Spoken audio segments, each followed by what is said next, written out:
Hello guys, welcome to our channel. Today I am going to show you how to add weather widgets to iPhone lock screen.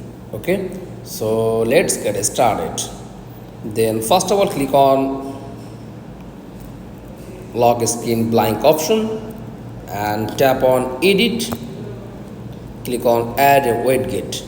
Okay, then scroll down and tap on weather. Okay, just wait and searching, tap on weather and add widget. To add this option and done. To add weather widgets to iPhone lock screen. That's all. Thanks for watching. Please like, comments and subscribe.